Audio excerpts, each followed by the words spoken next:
When my daughter-in-law told me to leave, I smiled instead of crying. I remember that moment so clearly. It was a Tuesday. The rain was falling just like this, soft and gray against the kitchen window. Sarah stood by the counter, her arms wrapped around herself like she was cold. Her voice was quiet, but it filled the whole room. "Mom," she said, "I think we need some space. Just us. I think you should go." I didn't hear anger in her voice. That would have been easier. It was exhaustion. It was the sound of a door gently closing, not slamming. And my son, my David, he just stood behind her, looking at the floor. He couldn't meet my eyes. And I smiled. I said, "Of course, dear. I understand." But the truth is, I didn't understand. Not then. In that moment, a part of me just froze. The smile was a shield. It was a habit I'd learned over a lifetime of making things easier for everyone else. Don't make a fuss, Eleanor. Don't let them see you bleed. So I walked out of the kitchen, past the family photos on the hallway wall, David's school picture, his wedding day, and into the small guest room that had been my home for the last 2 years. I sat on the edge of the bed and listened to the rain. I couldn't even cry. I just sat there, feeling the wood of the bed frame with my fingertips, thinking about how I had to pack my life back into 2 small suitcases. It's funny the things you remember. I remember the smell of the coffee she was making. I remember the pattern of the raindrops on the glass. And I remember the silence after she spoke. It was a thick, heavy silence that sat in my chest. For 2 years, I had tried so hard to be a good guest, a helpful grandmother. I cooked their meals, I cleaned their home, I loved my grandson, little Tommy, with my whole heart. I thought I was helping. I thought I was needed. But on that Tuesday morning, with Sarah's quiet words, I realized I had become a burden. I didn't cry then. But I feel the tears now, sitting here in my own apartment, thinking back. The smile I gave her that day wasn't a smile of acceptance. It was the smile of a woman who had just lost her last anchor and didn't want anyone to see her drown. Before all of this, my life was simple. My name is Eleanor, and for 42 years I was a wife. My husband, Frank, was a quiet man. He worked as a supervisor at the local post office, a job he had for his whole life. He was dependable like the sunrise. Every morning, he'd have his 2 cups of black coffee and read the newspaper from cover to cover. He wasn't a man for many words, but his love was in the small things. He fixed the leaky faucet without being asked. He brought me home a single rose from the grocery store every Friday. We had our David late, when I was 35. He was our miracle, our little surprise. I poured everything I had into that boy. He was my sunshine. I remember teaching him to tie his shoelaces in this very living room, his little tongue poking out in concentration.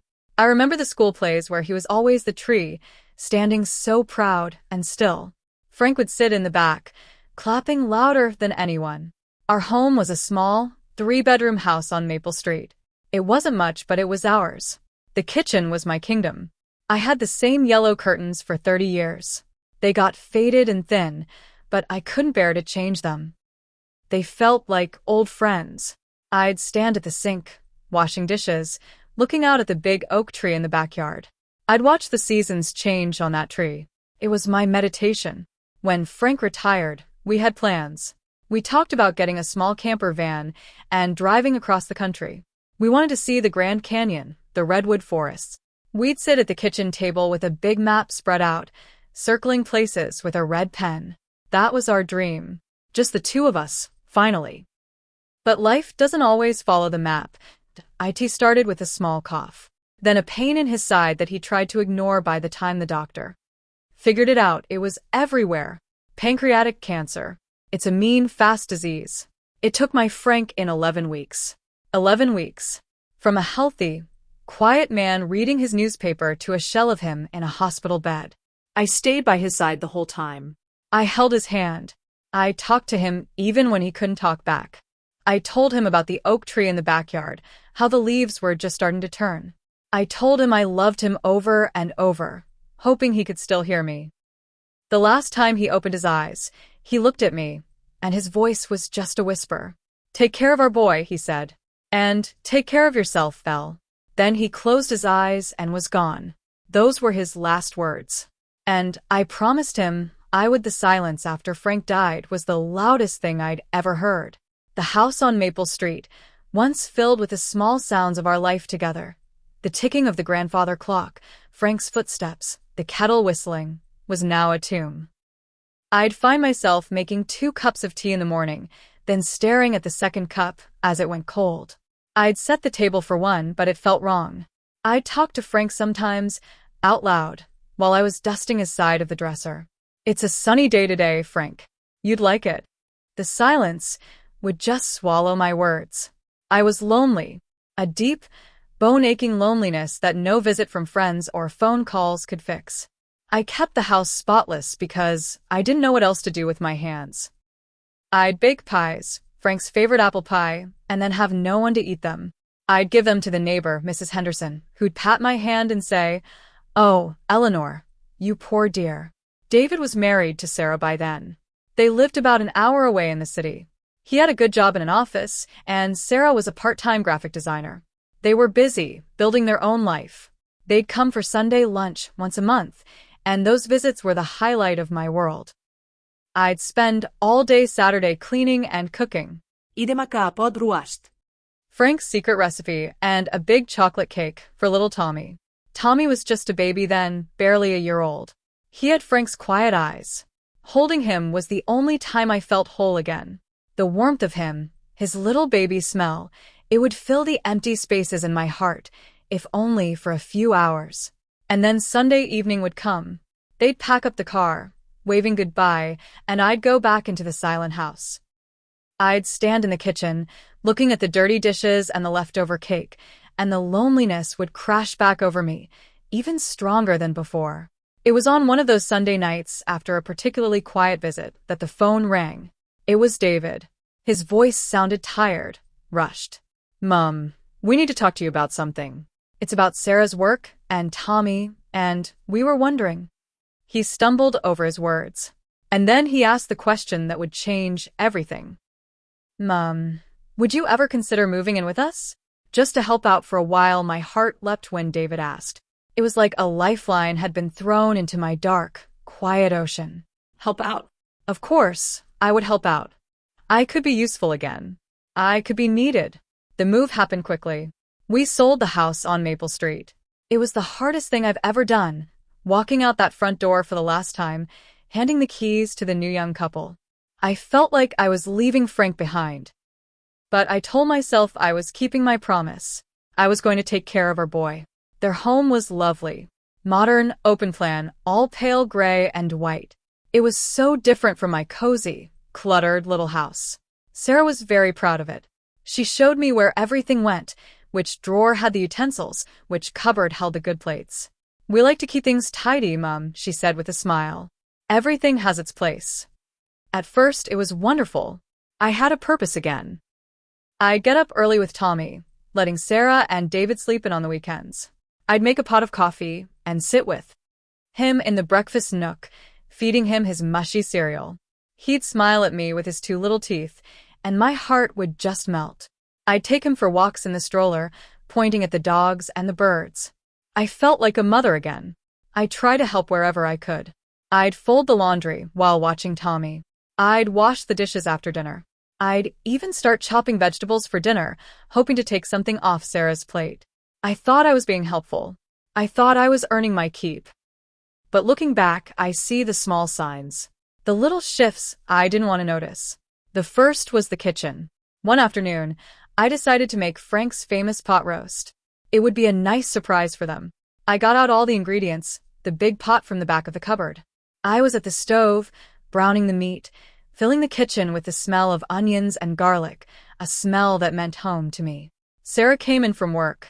She stopped in the doorway and took a deep breath. But instead of smiling, her shoulders seemed to tense up.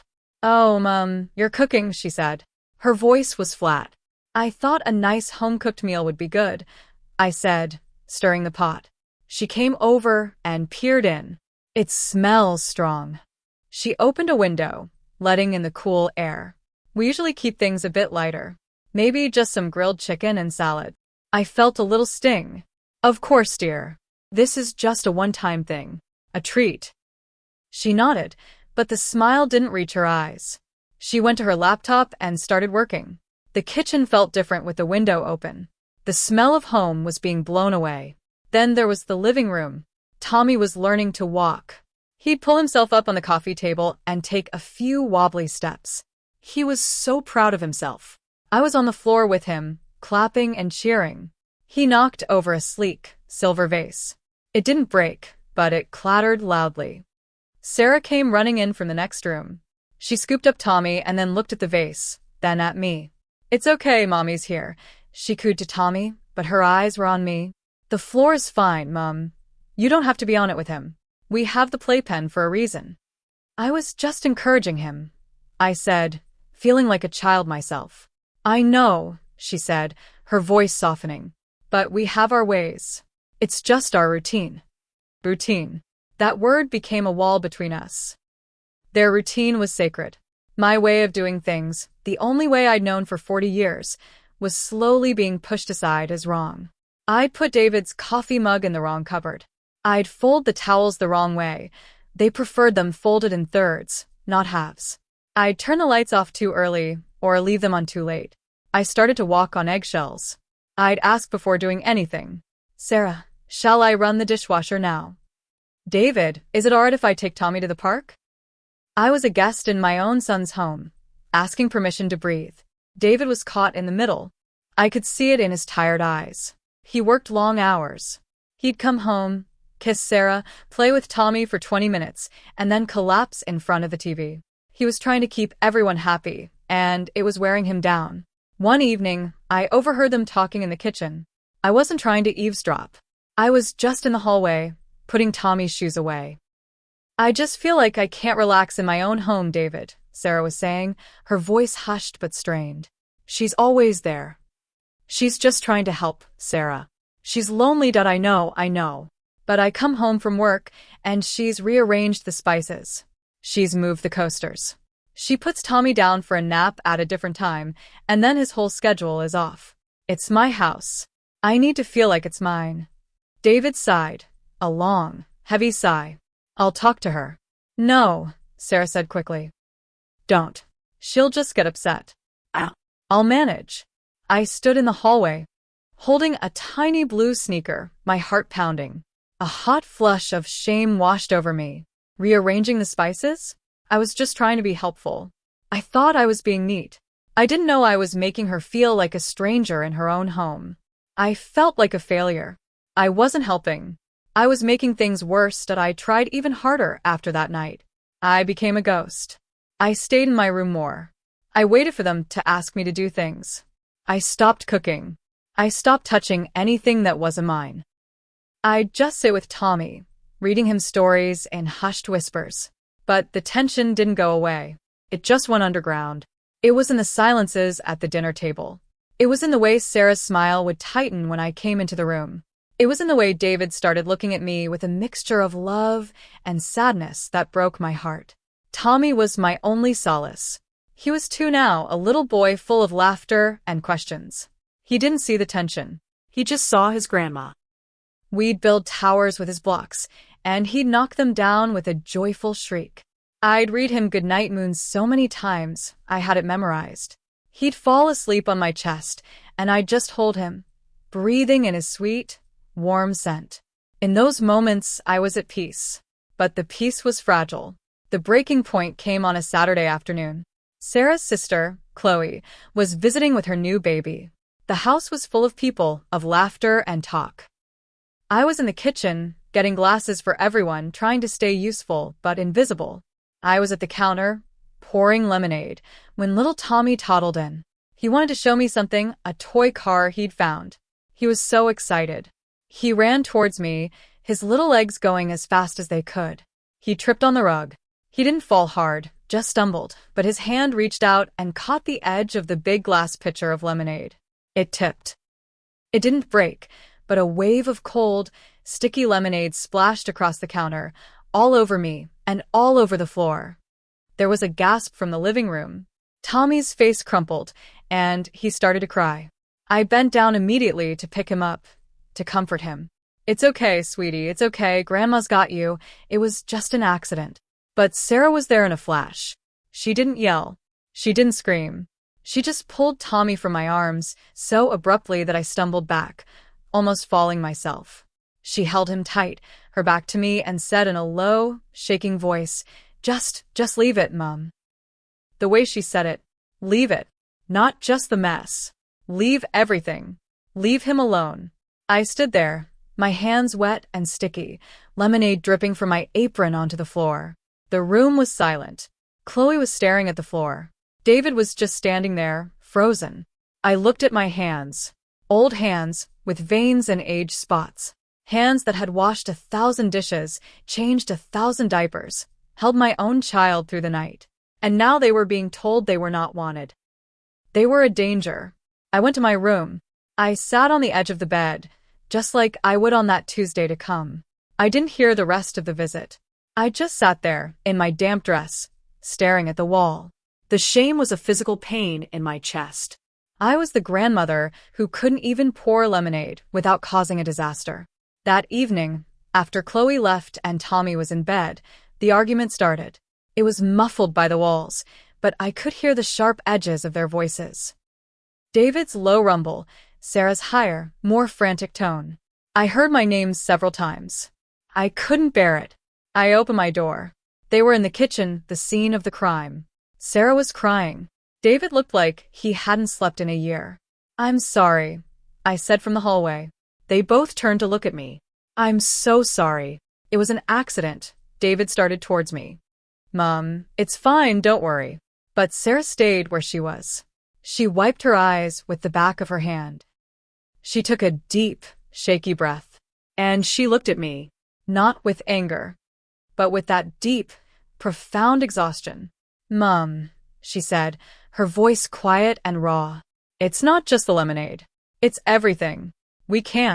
I can't do this anymore. David turned. Sarah, don't. No, David, she said, her voice gaining a little strength. It has to be said. She looked back at me. We need our family back. Just the three of us. We need our space. We need our home back. I just nodded. I understood. For the first time, I truly understood. I was the shadow blocking their sun. I was the extra person in their family portrait. My presence, my love, my attempts to help, it was all just too much. I went back to my room. I didn't sleep. I just lay there, staring at the ceiling, feeling the weight of my loneliness, my uselessness, my failure. And I waited for the words that I knew were coming. They came on Tuesday, with the rain. Moving into this apartment was like moving into a stranger's life. It was too quiet. No baby giggles, no muffled TV, no sounds of a family living. Just the hum of the refrigerator and the occasional sound of traffic from the street below. Sarah and David helped me move. It was polite, civil, and horribly sad. We barely spoke. David carried my 2 suitcases and a few boxes. Sarah made sure I had milk and bread in the fridge. She gave me a hug at the door, a quick, stiff hug. Call us if you need anything, Mum, she said. Then they left. I stood in the middle of my new living room, surrounded by boxes, and felt the most profound emptiness I had ever known. It was worse than when Frank died. Then I had my memories of him, our home. Now I had nothing. I had no home, my son was lost to me, and my purpose was gone. I had failed Frank. I hadn't taken care of our boy. I had driven him away. For the first few weeks, I barely left the apartment. I'd get up, make a cup of tea, and just sit by the window, watching the world go by without me. I didn't answer the phone. I let the machine pick up. It was always David, his voice. Sounding worried. Mum, it's me. Just checking in. Call me back. I couldn't call him back. What would I say? I was the problem. I was the one who had been asked to leave. The loneliness was a living thing. It would wrap around me at night and squeeze until I couldn't breathe. I'd wake up in the early hours, the darkness pressing in, and I'd feel a panic so deep I'd have to turn on all the lights, just to remind myself I was still real. One afternoon, about a month after I moved, there was a knock at the door. I thought about not answering, but the knocking was persistent. Finally, I opened IT. IT was Sarah. She stood there, looking smaller than I remembered. She wasn't wearing her usual stylish clothes. She was in old jeans and a sweater. She looked tired. She was holding a small plant in a pot. "Hi, Mom," she said softly. I just stared at her. My heart was a mess of emotions. Hurt, anger, longing. I didn't know what to say. I just stepped aside and let her in. She walked into my small living room. She looked at the bare walls, the single photo of Frank and me on our wedding day. She set the plant on the small kitchen table. "It's a lavender plant," she said. "For the kitchen. I thought it might smell nice." I nodded. We stood there in awkward silence for a long moment. Then she started to cry. Not the loud, angry cry I'd heard through the walls, but a quiet, deep cry that came from somewhere inside. She sat down on my small sofa and put her face in her hands. "I'm so sorry, Mum," she whispered. "I'm so sorry." I sat down next to her, but I didn't touch her. I didn't know if I was allowed to. "It was all wrong," she said between sobs. "The way I said it, the way I made you feel. It's haunted me every single day. You were only ever trying to help. You were only ever being a grandmother to my son. And I made you feel like a stranger. Like a burden." My own eyes filled with tears. I wanted to comfort her, but the wound was still so fresh. "I was so overwhelmed," she continued. "With Tommy, with work, with trying to be the perfect wife and mother. I felt like I was failing at everything. And when you were there, so capable, so good with Tommy, it made me feel like I was failing even more. Like I wasn't enough for my own son, for my own house. It wasn't you, Mum. It was me. It was all my own fear and insecurity. And I took it out on you. All the pain, all the silent tears I'd cried in this little apartment, all the shame I'd carried, it all started to pour out of me. I started to cry too, silently at first, then with great, heaving sobs that shook my whole body. I cried for Frank, for my house on Maple Street, for the little boy who used to need me, for the grandmother who wasn't allowed to be one. Sarah reached out and took my hand. Her hand was warm. It wasn't the hand of the woman who had asked me to leave. It was just a young woman's hand, seeking forgiveness. I was so hurt. I finally managed to whisper. "I thought I'd lost you all. I thought I'd lost my son." "You haven't," she said, squeezing my hand. "You haven't lost us. David has been a wreck. He misses you so much. We both do. Tommy asks for his grandma every day. He asks why you don't read him Goodnight Moon anymore." We sat there for a long time, holding hands and crying. We didn't solve everything in that one visit. The hurt didn't magically disappear, but a crack had been made in the wall between us. The ice was beginning to thaw. She came to see me every week after that. Sometimes we'd just sit and talk. She told me about her own mother, who lived far away and was never very involved. She told me she didn't really know what a mother-in-law/daughter-in-law relationship was supposed to look like. She'd been scared and had put up walls that I started to understand. It wasn't about me not being good enough, it was about her feeling like she wasn't good enough. My presence, which I thought was helpful, felt like a judgment to her. It was a terrible misunderstanding, born out of love on both sides, but twisted by insecurity and fear. It's been 2 years now. 2 years since that rainy Tuesday. And today, I'm back in their kitchen. It's a Sunday afternoon. The house is full of the smell of my pot roast. I'm at the stove, stirring the gravy, just the way Frank taught me. Sarah is at the counter, chopping vegetables for salad. We work side by side, comfortable in the silence, like an old married couple. Little Tommy is at the kitchen table, now 4 years old, carefully drawing a picture with crayons. He holds it up. "Grandma, look. It's you and me and Mama and Dad." It's a beautiful mess of colors, with stick figures and a big yellow sun. I go over and give him a kiss on his head. "It's the most beautiful picture I've ever seen, my love." The difference now is that I'm a visitor. A welcome one, but a visitor. I don't live here anymore. And that's the way it should be. I have my own little life now. I have friends at the senior center. I play bridge on Tuesdays. I go for walks in the park. I have my own space, my own quiet. And I get to be grandma. Not the live-in help, not the extra person, but grandma. I come over on Sundays, and I spoil Tommy rotten. I read him stories, I bake cookies with him, I let him stay up a little past his bedtime. And then, at the end of the day, I go home. I go back to my quiet apartment, with my lavender plant on the windowsill, and my photo of Frank David comes in from the backyard, where he was grilling the chicken. He looks at Sarah and me in the kitchen, and he smiles.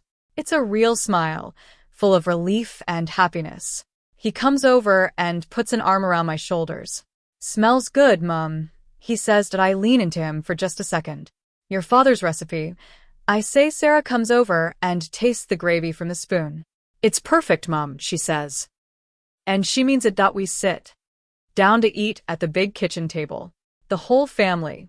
We laugh, we talk, we argue gently about what movie to watch later. It's ordinary. It's messy. It's real. Later, after the dishes are done and Tommy is tucked into bed, Sarah walks me to the door. She gives me a real hug, a warm, tight hug. "Thank you for today, Mum," she whispers. "Drive safe." And as I walk to my car, under a sky full of stars, I think about Frank's last words. Take care of our boy. For a long time, I thought that meant being there every day in his life. But I was wrong. Taking care of him meant stepping back. It meant letting him build his own life, his own family, without me in the middle of it. It meant trusting that I had raised him well enough to find his own way. And it meant taking care of myself, too, so I could be a grandmother who brought joy, not a burden. The quiet in the kitchen isn't lonely anymore. It's peaceful. It's the sound of a family that has learned to love each other, not just in spite of their differences, but because of them. My son chose her. And now, finally, I understand why. She's the one who helped him build his own home. And in doing so, she helped me find my way back to mine.